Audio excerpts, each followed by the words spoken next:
Perhaps nowhere else in Brazil is life as controversial as in Rio de Janeiro. The city is home to breathtaking landscapes, historical landmarks, and world-famous tourist attractions. Yet, Rio is also where shadowy alleys hide stories of young and old alike, mercilessly cut down by violence. One such place is the Complexo da Maré, one of the city's oldest favelas.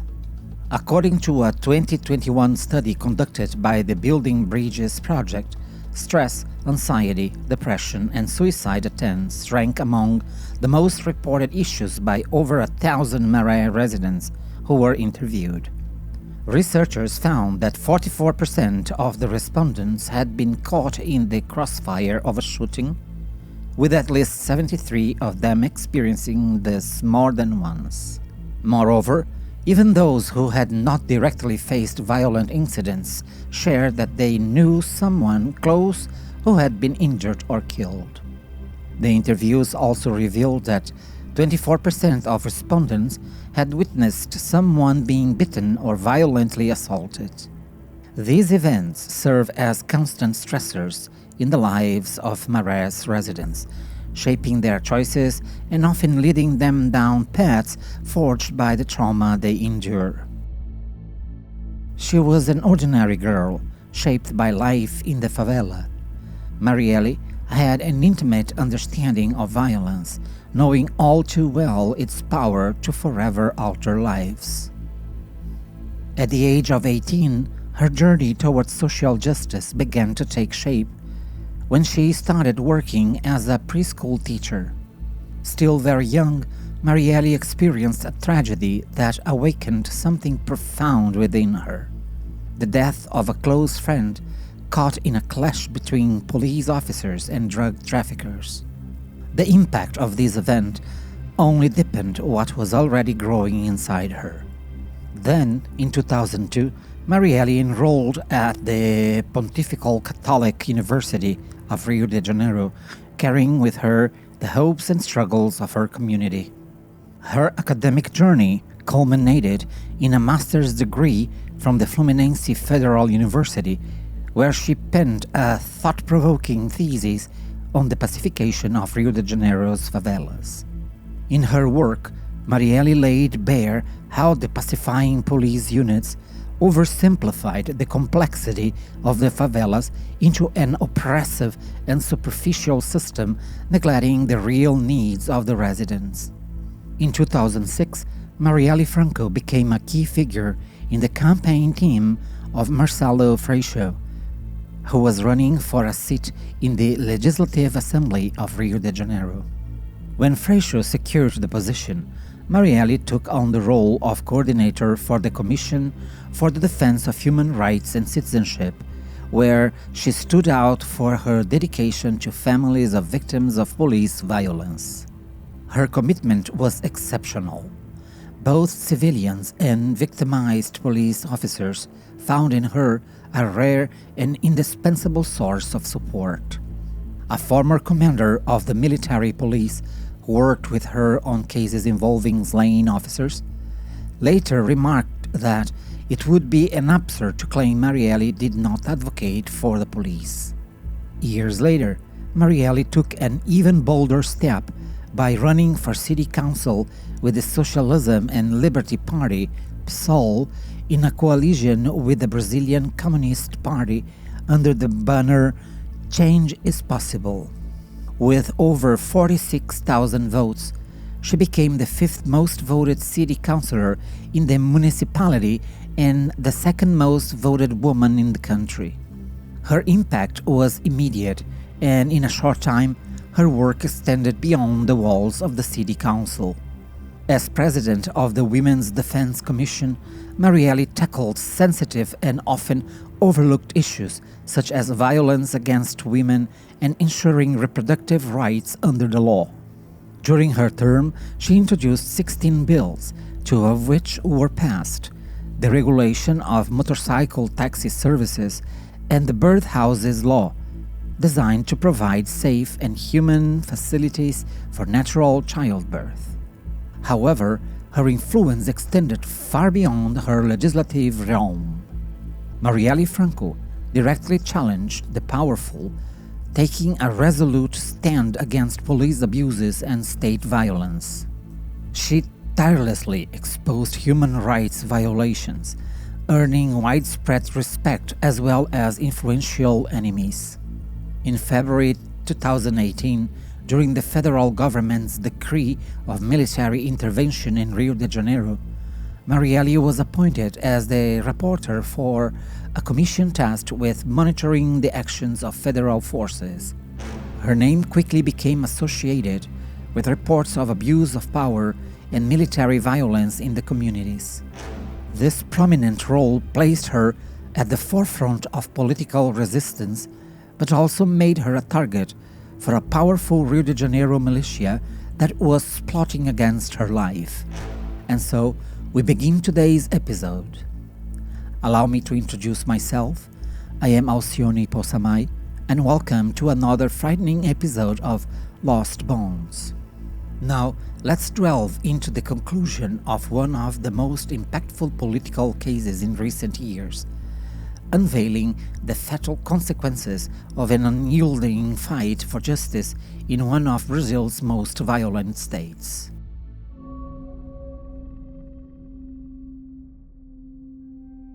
On the night of March 14th, 2018, Marielle Franco attended an event in Lapa titled Young Black Women Reshaping Structures, where she engaged in discussions with black youth.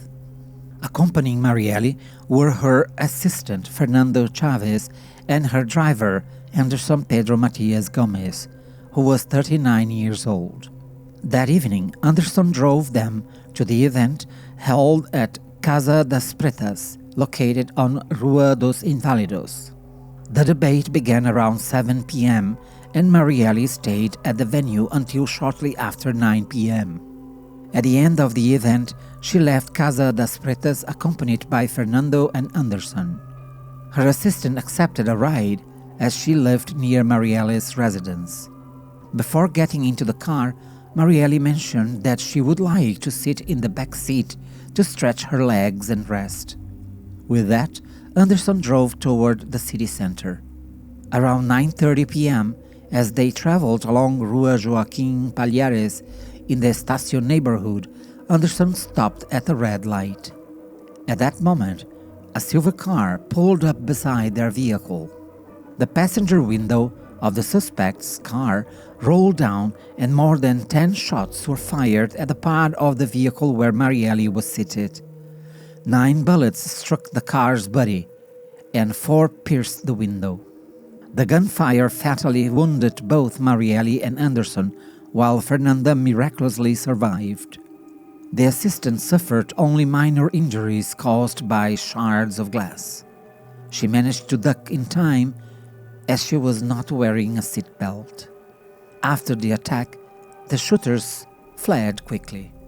Even in his final moments of consciousness, Anderson managed to move the car a few meters forward until Fernanda, covered in blood and in shock, pulled the handbrake to stop the vehicle.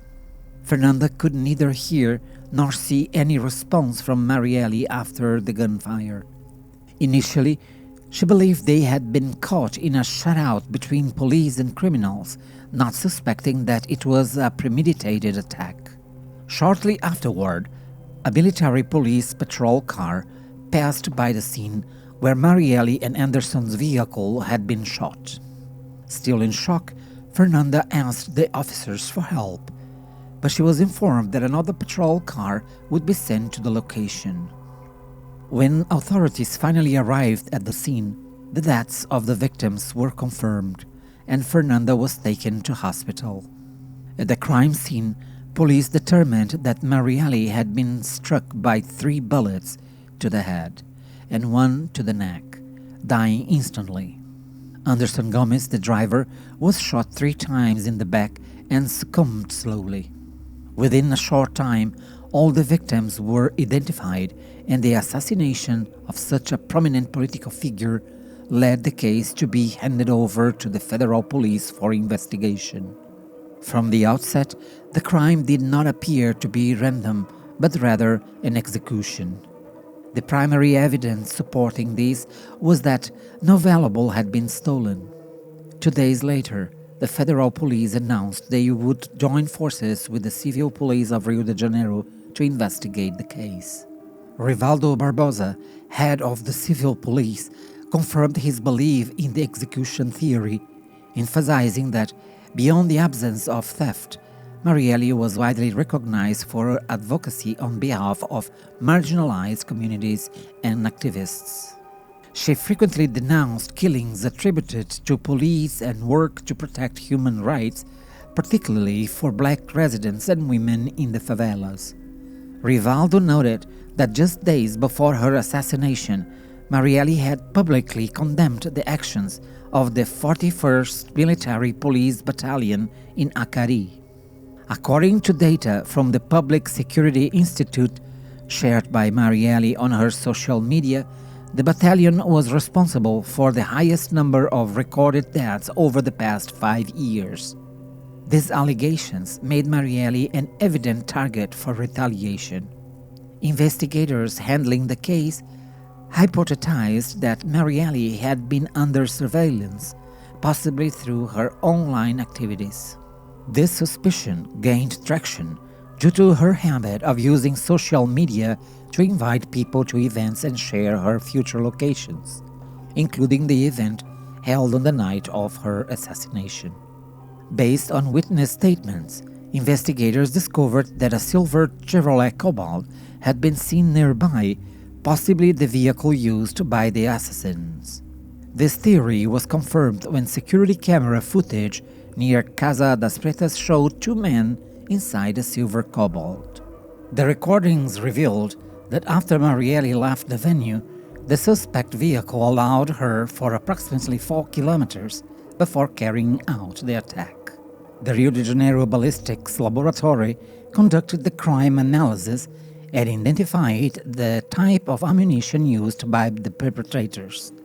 The weapon was a 9mm caliber with a questionable origin, as such ammunition and firearms are rarely accessible to civilians.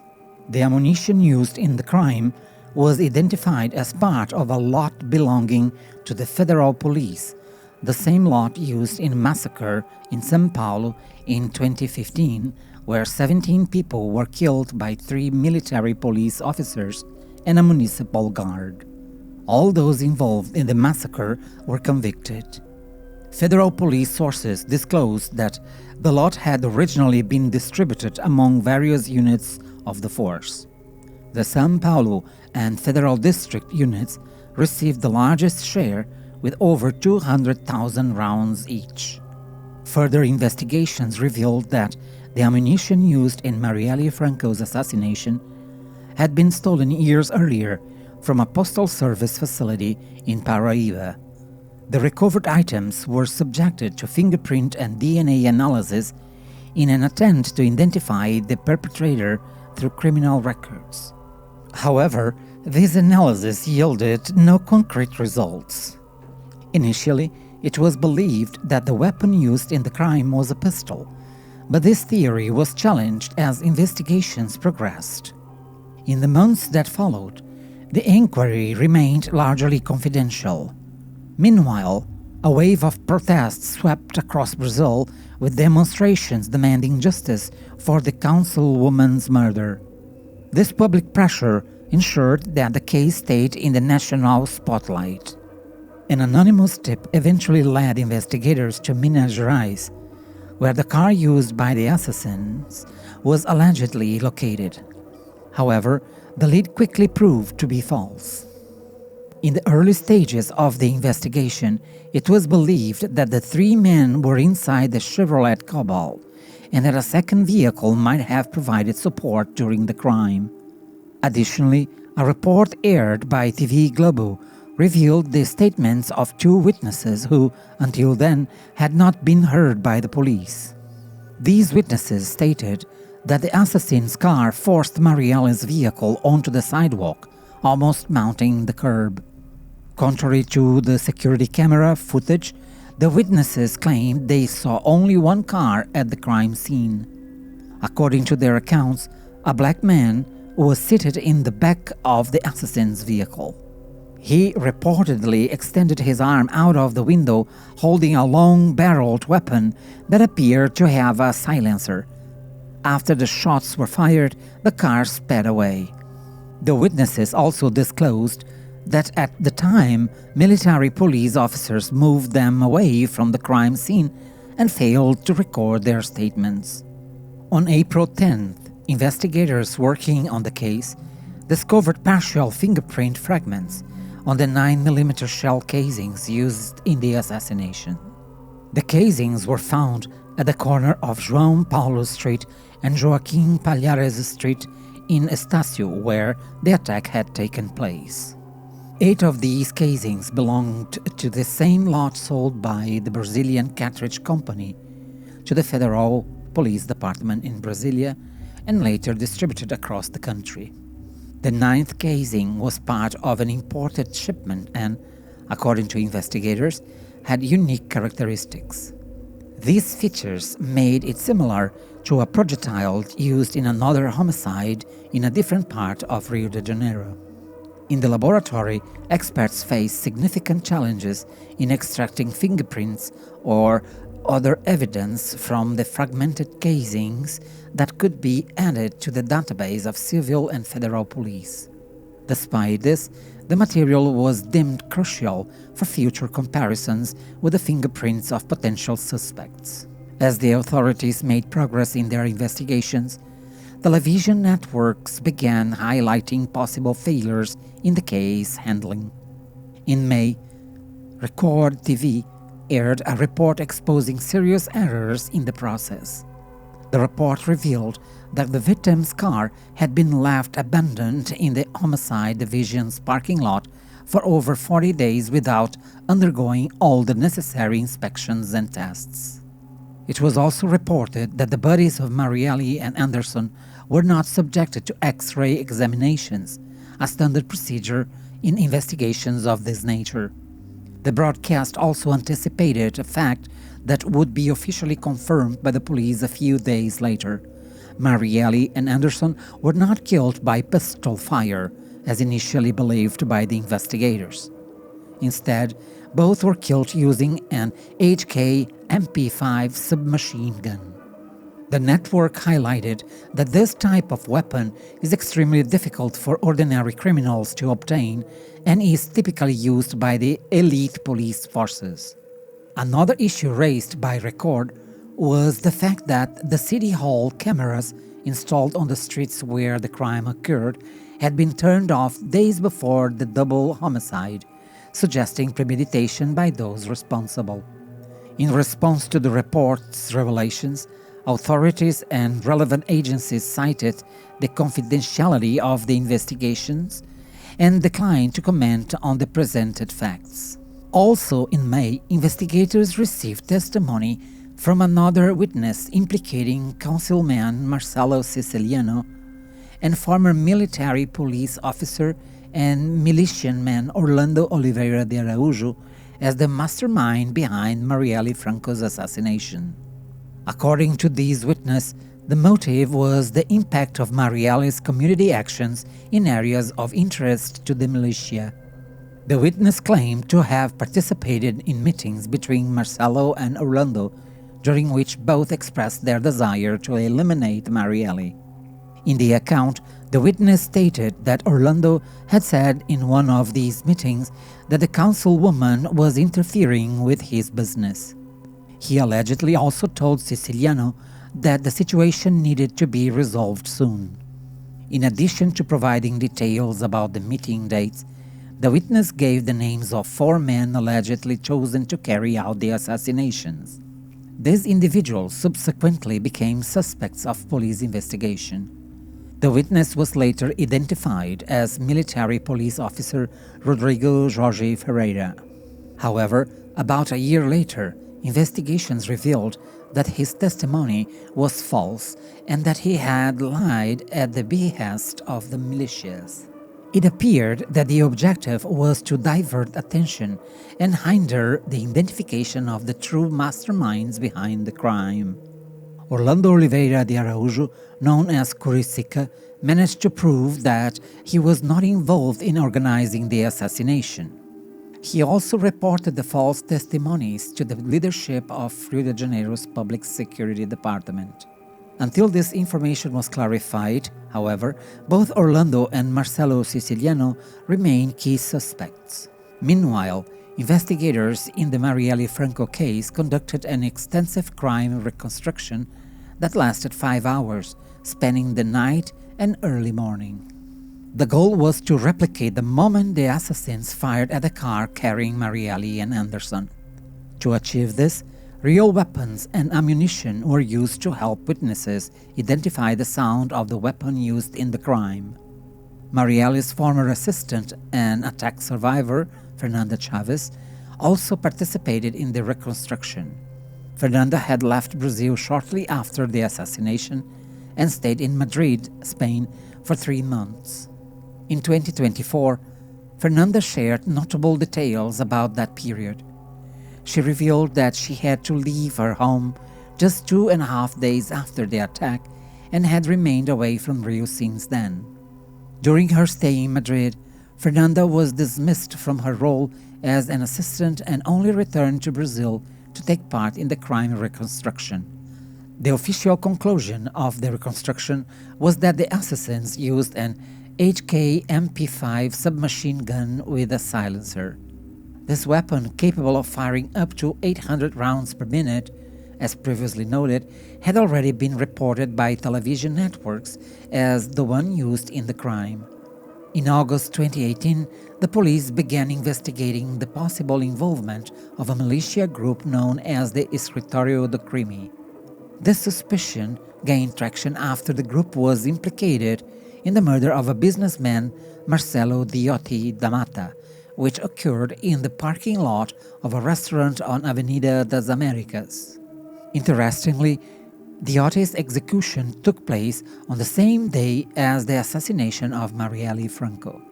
Investigations suggested that the Escritório do Crime could be connected to more than a dozen homicides across the state, some dating back to 2002. There were also suspicions that the group was behind the 2004 murder of Valdomiro Paes Garcia, a banker linked to the illegal gambling trade. Findings indicated that the militia may have executed Marielle to prevent her from continuing to disrupt their illegal operations. Among her efforts, Marielle had been opposing real estate projects spearheaded by militia groups, particularly a verticalization project in the Rio das Pedras community, which would have caused significant financial losses to the group. As the investigation progressed, the number of suspects grew rapidly. The Rio de Janeiro Public Prosecutor's Office announced around the same time that they had identified the shooter's physical profile and, through intensive image analysis, had mapped other locations where the perpetrator's car had traveled before the crime. During this period, Orlando Oliveira de Araújo, known as Curicica, became a target of renewed investigations and received a visit from the prosecutor's office. The Attorney General, Raquel Dodge, also became directly involved in the case, calling for federalization of the investigations. Additionally, she accused Domingos Brazão, a member of the State Court of Auditors of Rio de Janeiro, of obstructing justice. This marked the first time Domingos Brazão's name emerged in connection with the case. According to evidence presented by the prosecutor's office, Domingos was responsible for planting the false witness who had accused Marcelo Siciliano and Orlando Curicica of being the mastermind behind the crime. However, the courts rejected both the request for federalization and the charges against Domingos Brazão. By this point, the Marielle Franco case had already undergone numerous twists and turns. The Rio de Janeiro Public Prosecutor's Office had replaced the investigative team 4 times and lost two prosecutors who alleged external interference in the investigations. Similarly, the civil police had replaced 5 lead investigators handling the case. Despite the setbacks and challenges throughout the investigation, there were still individuals committed to solving the crime, which would eventually lead to a pivotal discovery that unlocked the mystery's resolution. In mid-March 2019, nearly a year after Marielle Franco's assassination, the task force investigating the case made a significant breakthrough by conducting a deeper analysis of the available footage. According to sources, using infrared technology, specialists from the image laboratory of the Rio de Janeiro Public Prosecutor's Office managed to identify a large tattoo on the shooter's right arm. Although he was wearing a black glove, additional frame captured the rest of the tattoo when the suspect leaned against the Chevrolet Cobalt shortly before the crime. With this new lead, the civil police began searching for suspect with a similar tattoo. With support from the Public Prosecutor's Office's Security and Intelligence Coordination, the first suspect was identified: former military police officer and Sergeant Ronnie Lassa, a man in his early 40s. To confirm their suspicions, investigators reviewed hospital footage of Ronnie taken after he was injured during a robbery attempt sometime after Marielle's murder. Additionally, photos and videos from a shooting range where Ronnie regularly practiced clearly showed the tattoo on his arm. Experts also concluded that the shape of Ronnie's arm and his muscle structure matched the physical profile of the shooter captured in the analyzed footage. The investigations by the Public Prosecutor's Office further uncovered financial irregularities. Ronnie owned assets that were inconsistent with his declared income. It was later discovered that he had been researching information about Marielle Franco's address and CPF, further strengthening the case against him. Based on this evidence, Ronnie was arrested and charged with being one of those responsible for the murders of Marielle Franco and her driver, Anderson Gomez. During his first interview with authorities, Ronnie admitted that he had previously attempted to kill Marielle in 2017, but the plan was foiled. According to him, the attempt failed because his accomplice and driver, Maxwell Simões Correa, hesitated to continue, citing mechanical issues with the vehicle. Maxwell was later located and arrested on suspicion of hiding the weapons used in Marielle's assassination. Also in March 2019, several disassembled rifles were discovered in the home of a friend of Ronnie Lassa, marking the largest seizure of such weapons in Rio de Janeiro's history. The resident claimed he had stored the equipment at Ronnie's request, but denied knowing what it would be used for. This discovery led to Ronnie being formally charged with arms trafficking. Additionally, Ronnie's testimony directed investigators to the driver of the Chevrolet Cobalt, former military police sergeant Alcio de Queiroz. According to the police, Alcio was chosen as Ronnie's accomplice in the crime due to his 2 decades of experience in the force. The two had known each other for over 30 years and shared a close friendship, which deepened after 2015 when Alcio was expelled from the military police for involvement with militias. From that point on, Ronnie became Alcio's primary source of support. Alcio viewed him as a brother and held him in high regard. In his statement, Alcio acknowledged receiving financial assistance from Ronnie, but insisted that their relationship went beyond material interests.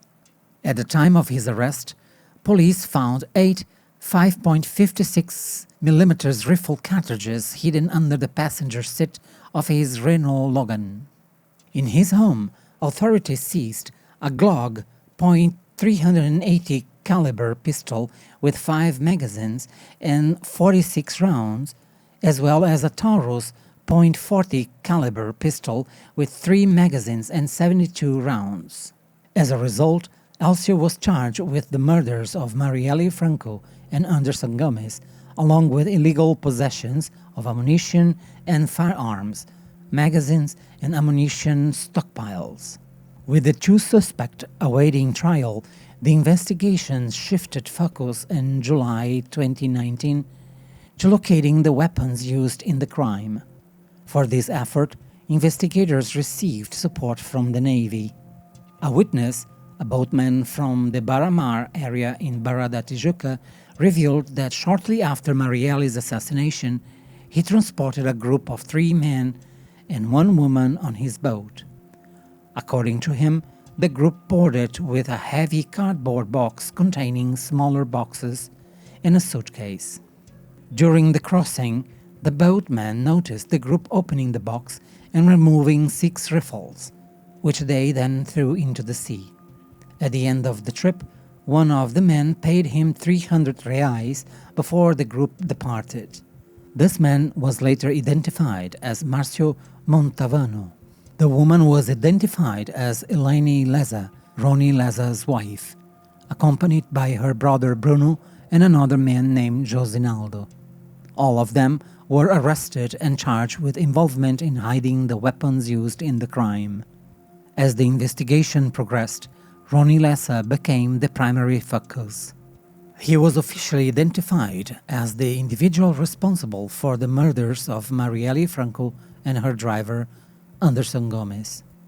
Rony had a promising career in the military police, known for high-risk operations and his involvement in the death squad known as Scuderie Détective Lecoq, which sought to avenge the deaths of police officers. Rony Leza's career in law enforcement began in 1991 when he joined the military police, serving in the Shock Battalion and the Special Police Operations Battalion known as BOP. By 1997, Rony had been promoted twice for acts of bravery and received several honors and commendations from the Rio de Janeiro City Council. In 2003, he was transferred to the civil police, where he remained until his retirement in 2010. However, shortly before retiring, Rony suffered a serious injury when a grenade exploded inside his car. At the time, then Congressman Jair Bolsonaro assisted in ensuring Rony received treatment at the Brazilian Beneficent Rehabilitation Association. According to a former colleague, Rony saw himself as a kind of Vietnam War soldier. From his perspective, he could be compared to a serial killer, given the number of deaths he had caused.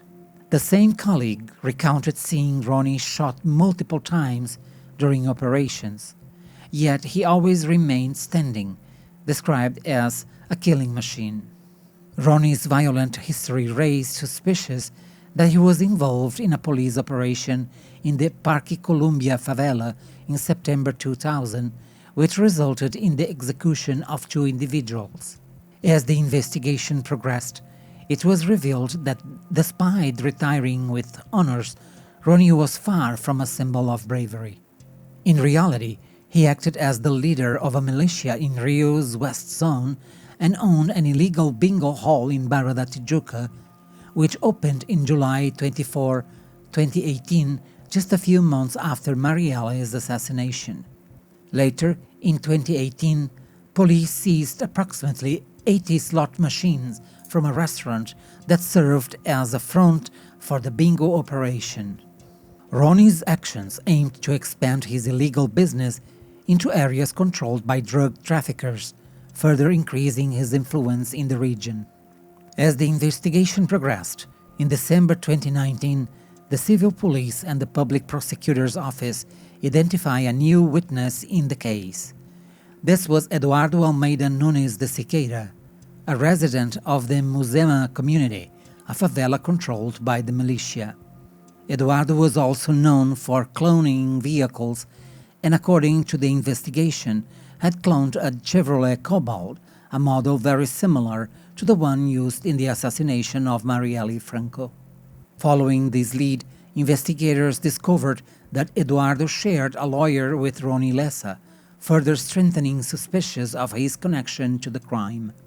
During his testimony, Eduardo denied knowing how the vehicle was used, but admitted to being aware of the similarities between the cloned car and the one used in the murder. As new information emerged, investigators felt they were closer to identifying those who had ordered the crime. Up until that point, Ronnie's motivations remained unclear, but they began to take shape as significant names surfaced during the inquiry. The first to provide incriminating information about those who ordered the crime was Elcio de Queiroz. Through a plea bargain agreement with the public prosecutor's office, Elcio confirmed that the order to assassinate councilwoman Marielle Franco had been issued as early as 2017, corroborating what Ronnie Lessa had previously stated. Elcio revealed that after the murder, he and Ronnie went to a bar where they stayed drinking until around 3 in the morning. The following day, the two disposed of the vehicle, tampering with it, and discarded the weapon used in the crime. With Elcio admitting to having driven the Chevrolet Cobalt used in the attack and providing additional details about the deaths of Marielle and Anderson, Ronnie found himself under pressure and out of options. He also chose to cooperate, entering into an agreement with the federal police. This time, however, he disclosed the names of those who had ordered the crime. The first name he mentioned was that of Domingos Brazão, a member of the State Court of Auditors of Rio de Janeiro, who had previously been accused by Attorney General Raquel Dodge of obstructing justice. At the time, Domingos' name was already linked to at least one murder, as well as numerous allegations of corruption and ties to the militias and criminal gangs. According to Ronnie, the crime was ordered as an act of revenge against Marcelo Freixo, former state deputy and president of the Parliamentary Inquiry Commission on Militias, for whom Marielle had worked as an aide. It was also revealed that the Brazilian intelligence agency, ABIN, had been used to monitor the progress of investigations into the deaths of Marielle Franco and Anderson Gomes. Federal police investigations uncovered that former President Jair Bolsonaro's government had used ABIN to obtain information on federal police investigations. Additionally, the agency was reportedly used to surveil key figures, including political opponents, government allies, and even Supreme Court justices. Yes, an agency within Brazil was monitoring another agency, something that still seems highly unusual. Ronnie also implicated others, including Domingos Brazão's brother, Chiquinho Brazão, who had recently been elected as a federal deputy and was close to Marielle, as well as Rivaldo Barbosa, the police chief of Rio de Janeiro, who had assumed the position just one day before the crime. In March 2024, all three were arrested and charged with orchestrating the attack on Marielle Franco. They became primary targets of Operation Murder, a joint initiative by the Attorney General's Office, the Rio de Janeiro Public Prosecutor's Office, and the Federal Police. The operation was established to exclusively investigate the murders of Marielle Franco and Anderson Gomes, as well as the attempted murder of former aide Fernanda Chaves. In August 2024, during the evidentiary hearing and trial, a new witness, rideshare driver Otacílio Antônio Dias Jr., revealed that firefighter Maxwell Simões Correa had paid 2,500 reais for the cloned silver Chevrolet Cobalt used in the crime. Additionally, the prosecutor's office presented evidence indicating that Police Chief Rivaldo Barbosa not only helped plan the crime, but also sought to obstruct and delay the initial investigations. According to the task force report on the case, Rivaldo diverted the investigation's focus to protect the true masterminds. The same report concluded that Rivaldo had illicit ties with the militias and criminal organizations in Rio de Janeiro, further implicating him in the case.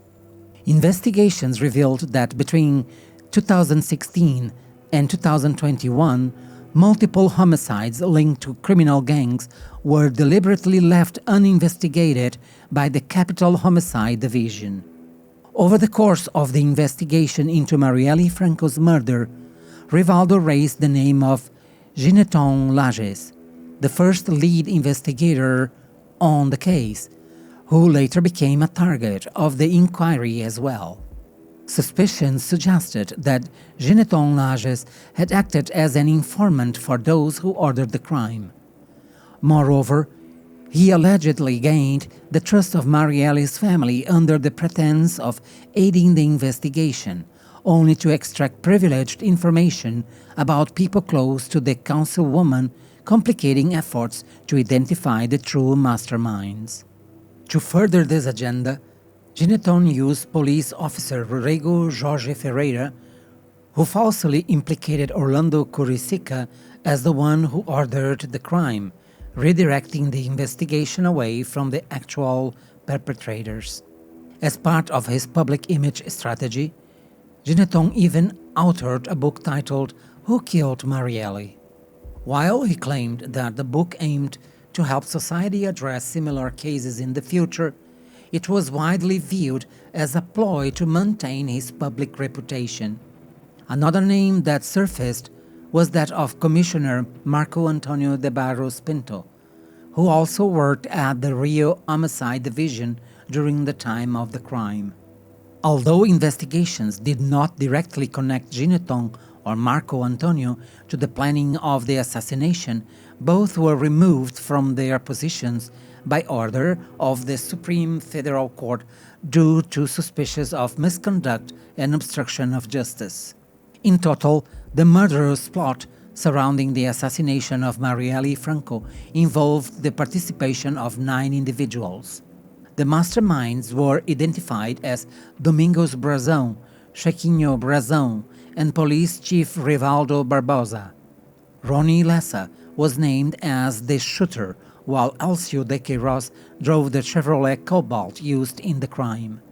Former firefighter Maxwell Simões Correa was tasked with disposing of the murder weapon and likely assisted the discarding of the vehicle. Edilson Barbosa dos Santos, the owner of a scrapyard, helped dismantle the car.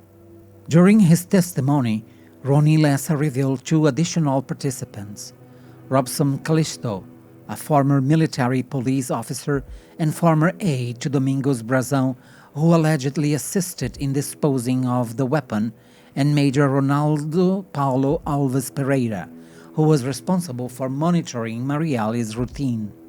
As the investigation progressed, the motivation behind the crime became increasingly evident. According to the inquiry, political differences were at the heart of the decision to eliminate Marielle Franco. The councilwoman was an active figure in the fight against land grabbing in the areas controlled by militias in Rio de Janeiro's West Zone. Land grabbing involves falsifying property titles to illegally claim ownership of land. Marielle also stood out for her work in the Jacarepaguá community, a region with a strong militia presence where many supporters of the Brazão brothers were based. Chequinho Brazão's dissatisfaction with Marielle began to intensify in 2017 when she introduced a bill aimed at regularizing clandestine occupations. The bill, approved at the time, directly impacted the militia's interests, pushing Chequinho's patience to its breaking point. According to the investigation, Edmilson da Silva de Oliveira, who maintained direct contact with the Brazão brothers, was the one who suggested assassination as a way to solve the issue presented by Marielle. During the first meeting to plan the crime, Domingos Brazão stated that Marielle was already being monitored, with the help of a militia member infiltrated in the Socialism and Liberty Party, PSOL, identified as Laerte da Silva de Lima. Through this informant, the Brazan brothers learned that Marielle had been urging residents not to support new land developments in militia-controlled areas. At the meeting, Rony Lessa asked what he would receive in return for carrying out the execution. In response, the Brazan brothers offered him a large land allotment and control of certain paramilitary groups. Police Chief Rivaldo Barbosa also participated in the meeting, emphasizing that the assassination should not occur during Marielle's commute to the city council to avoid immediate political repercussions that could complicate covering up the crime. This was because if the murder took place during one of Marielle's trips to the city council, it would provide clear indications of a political motive, potentially transferring the investigation to the federal level. Without the involvement of the federal police, Rivaldo could maintain control over the investigation within his jurisdiction. Additionally, Rivaldo assured Rony Lessa that he would never be arrested for the crime. When Rivaldo was eventually arrested, the task force uncovered that he had been running a far-reaching corruption scheme within the Rio de Janeiro homicide division at the time. Using his influence, Rivaldo had struck deals with major criminals to cover up the perpetrators and motives behind various homicides connected to them. Despite promises of protection, Rony Lessa grew impatient due to the difficulties in getting close to Marielle. He pressured Rivaldo to authorize her murder during a commute to the city council, fully aware that this would increase the chances of his capture. Ultimately, the masterminds agreed to the plan. However, the situation changed when one of the informants alerted the group that Marielle would be attending the event Young Black Women Reshaping Structures in Lapa that evening. This information made the execution easier, and Rony seized the opportunity. He called Elcio de Queiroz, who took on the role of driver, and together they set out to carry out the assassination. In his testimony, Elcio recounted that during the shooting, he felt the bullet casings falling on his head and neck. Initially, he believed that Rony had only killed Marielle and even questioned him about it. However, the shooter reassured him, simply saying to stay calm. It was only later that Elcio learned Anderson Gomes had also been killed in the attack. In essence, Marielle was murdered for a vile motive driven by political disputes and criminal interests. Anderson, on the other hand, became a collateral victim of a cruel and premeditated attack. The first convictions related to the Marielle Franco case began in 2020, when former police officer Elcio Vieira de Queiroz was sentenced for possessing ammunition, firearms, magazines, and bullets found during his arrest. At his residence, authorities discovered a Glock .380 pistol with 5 magazines and 46 rounds, as well as a Taurus .40 pistol with 3 magazines and 72 rounds. Elcio received a 5-year prison sentence in an open regime, but due to his charges of homicide in the Marielle Franco case, he remained incarcerated at the federal penitentiary in Porto Velho. 2 years later, Rony Lessa, who was also imprisoned for charges related to the case, was sentenced to 5 years in prison for international arms trafficking. According to the investigation, the weapons found had an additional purpose of complicating the identification of the origin of the shots fired in Marielle's assassination. In May 2024, police officer Rodrigo Ferreira and lawyer Camila Nogueira were convicted for their roles in the scheme orchestrated by Domingos Brazão and police chief Geneton Lages, the first investigator assigned to the case. Rodrigo had falsely implicated Orlando Curicica as the mastermind behind the crime, with Camila's assistance in sustaining this narrative. Both were sentenced to 4 years and 6 months in prison under a closed regime for obstructing the investigation. Edilson Barbosa dos Santos, the scrapyard owner accused of destroying the silver Chevrolet Cobalt used in the crime, became the first person convicted for an act directly linked to Marielle's murder. On September 30th, 2024, he was sentenced to 5 years and 17 days in prison. The trial of Rony Lessa and Alcio de Queiroz began in the last week of October 2024 at the 4th Jury Court of the Rio de Janeiro Judiciary. Both were charged with double homicide under triple aggravation, vile motive, ambush, and methods that hindered the victim's defense, attempted murder against Fernanda Chavez, and concealing the cloned silver Cobalt used in the crime. On the first day of the trial, proceedings lasted nearly 14 hours, with the intense testimonies and interrogations. 8 witnesses were heard, 6 for the prosecution and 2 for the defense, in addition to the defendants themselves. In his testimony, Rony Lessa detailed the preparations for Marielle Franco's assassination, revealing that he had tested the weapon used in an open field in the area. He admitted that the death of Anderson Gomez was a mistake that should not have happened and asked for forgiveness from the victims' families. Rony claimed that at the time he was out of his mind, as the masterminds had promised him a reward of at least 25 million reais in assets for executing the councilwoman. On the second day of the trial, prosecutor Eduardo Moraes called for the defendants to be convicted on all charges. He argued that Rony and Alcio only confessed to their involvement in the crime and named the masterminds after receiving benefits in exchange and had previously denied any connection to the case.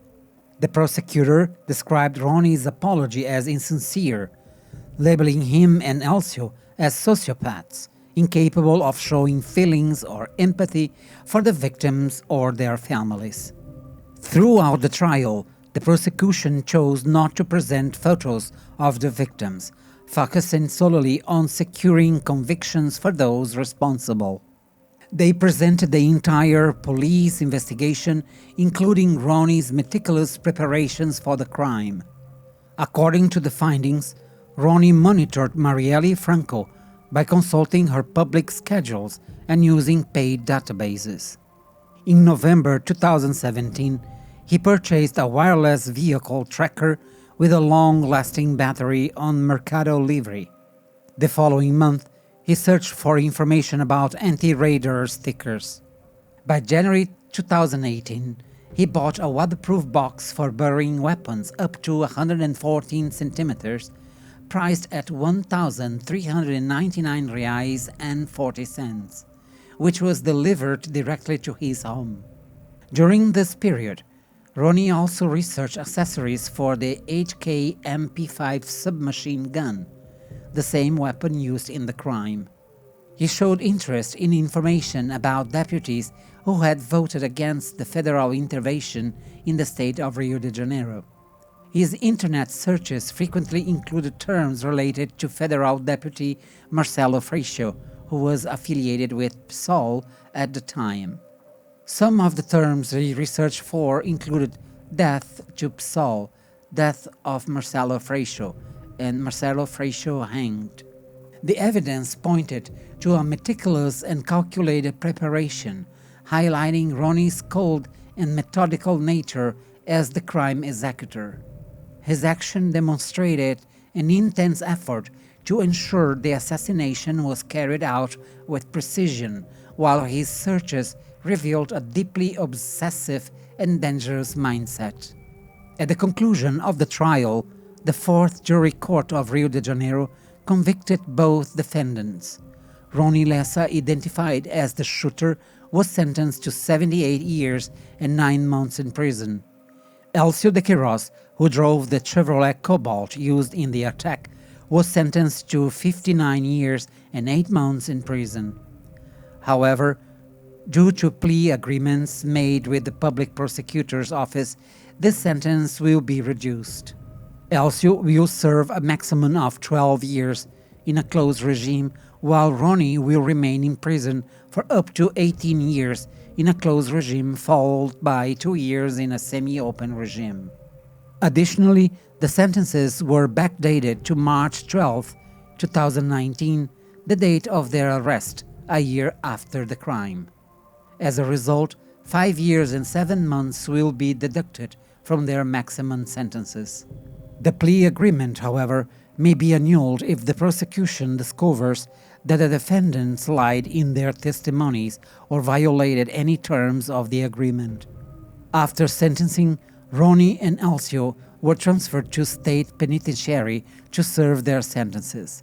In addition to prison time, both were ordered to pay 3.5 million reais in damages related to the case, including a pension for the son of Anderson Gomes to be paid until he turns 24. During the reading of the sentences, the families of Marielle Franco and Anderson Gomes were visibly moved.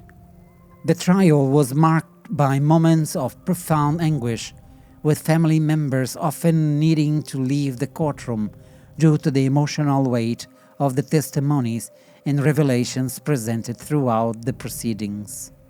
To date, the weapon used by Rony Lessa in the assassinations of Marielle Franco, an 8K MP5 submachine gun, remains missing. According to Rony, the weapon was discarded in a local stream shortly after the attack. Investigations suggest that the Brazão brothers may have requested the weapon be handed over to them after the crime, though this information has not been confirmed. Another theory is that Robson Calixto, a former aide to Domingos Brazão, was responsible for the weapon's final disposal. As for the silencer used in the crime, Rony stated that it might have been discarded in the sea along with other weapons and items thrown away by his accomplices. The Chevrolet Cobalt used on the day of the execution also remains unaccounted for. Evidence indicates that the vehicle was dismantled in the Morro da Pedreira area, erasing any traces that could link the criminals to the crime. After the time of recording this video, the trial of the masterminds behind Marielle Franco's assassination, Domingos and Chiquinho Brazão, is under the jurisdiction of the Supreme Federal Court, which is considering holding the trial later this year. The same process will judge other accomplices, including Police Chief Rivaldo Barbosa, identified as a key orchestrator of the assassination; Robson Calixto, accused of assisting in the weapon's disappearance; and Major Ronald Paulo Alves Pereira, responsible for monitoring Marielle's routine. Despite significant progress, no date has yet been set for the trial, underscoring that the pursuit of justice in the case of Marielle Franco is far from over. Over the years of seeking justice, the case of Marielle Franco deeply moved society, inspiring numerous social initiatives and artistic expressions. The murder of the councilwoman, an activist from Rio, not only silenced an emblematic figure in the fight for human rights, but also highlighted critical issues surrounding violence, impunity, and representation in Brazil. Marielle symbolized resistance, a black woman born in the Complexo da Maré, one of Rio de Janeiro's largest favelas. Throughout her career, she built a political path centered on defending minorities and exposing state violence. Her brutal and premature death sparked waves of protests and discussions, making it clear that she was not only a representative of Rio's marginalized neighborhoods, but also a beacon of hope for many. Elected as a councilwoman in 2016 with over 46,000 votes, Marielle became the fifth most voted candidate in Rio de Janeiro. Her work in the city council stood out for defending women's rights, the Black and the LGBTQIA+ communities, and tirelessly fighting against police violence in favelas. In February 2018, during the federal military intervention in Rio de Janeiro, Marielle emerged as one of its most vocal critics, denouncing the abuses and repression in the communities. This firm stance made her a threat to those who profited from institutionalized violence and repression. Marielle's assassination shocked Brazil, illustrating how quickly a figure like her could be silenced. Her death exposed urgent questions about the safety of those fighting for social causes, highlighting the vulnerability of activists and human rights defenders. This crime not only sparked outrage but also underscored the need for urgent action to protect these individuals. The tragedy's impact ignited a wave of massive protests. In Rio de Janeiro, thousands of people took to the streets to denounce the assassination, holding signs with messages like "Marielle presente," "Marielle is present," and "Who ordered Marielle's murder?" In cities such as São Paulo, Brasília, and Belo Horizonte, solidarity demonstrations also gained momentum, turning Marielle's name into a symbol of resistance and the fight for justice. Abroad, memorials for Marielle Franco were held in cities like New York, Paris, Lisbon, and Buenos Aires, where human rights groups and activists gathered to honor her and demand justice. These protests crossed borders, bringing global visibility to the causes Marielle championed, such as the fight against state violence, feminicide, and the marginalization of minorities. International demonstrations also created a platform for other social issues to gain prominence. In Brazil, the impact of her death spurred debates on political violence and the need for policies to protect women, Black people, and LGBTQIA+ individuals. These events reaffirmed Marielle's importance to the minority she represented, making her name a landmark in the struggle for equality and justice. Interestingly, following her death, Brazil saw a significant rise in the number of Black women activists and LGBTQIA+ individuals running for office across the country.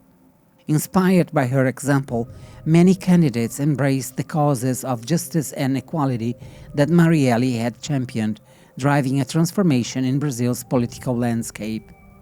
This movement led to increased representation for these minorities, an achievement Marielle had always strived for during her lifetime. With global attention turned toward Brazil, other countries began closely following the progress of the investigations, increasing the pressure for transparency and demanding concrete results. However, the case also revealed the frequent external interferences that hampered the process, highlighting the challenges faced in the pursuit of justice. Now, with the case officially concluded, Marielle Franco leaves behind a legacy that transcends her death. Her image is no longer merely a symbol of mourning, but a representation of the fight against state violence and for social justice. Institutions and collectives have been established in her honor, such as the Marielle Franco Institute, founded by her family to continue her work and perpetuate her legacy. Her life and death have inspired cultural and academic productions, including books, documentaries, theses, and seminars that examine the impact of her political journey and the brutalities that led to her assassination. Murals, posters, and demonstrations in various countries display her image as a symbol of resistance, reinforcing the global significance of her fight. For many, Marielle's death has taken on a sense of martyrdom, with her beliefs and principles living on in Brazilian society. She is remembered not merely as a councilwoman from Rio de Janeiro, but as a force that inspires and mobilizes. In every protest, in every young person stepping into leadership, and in every social project focused on causes she championed, Marielle Franco's presence is felt as a reminder that her fight endures.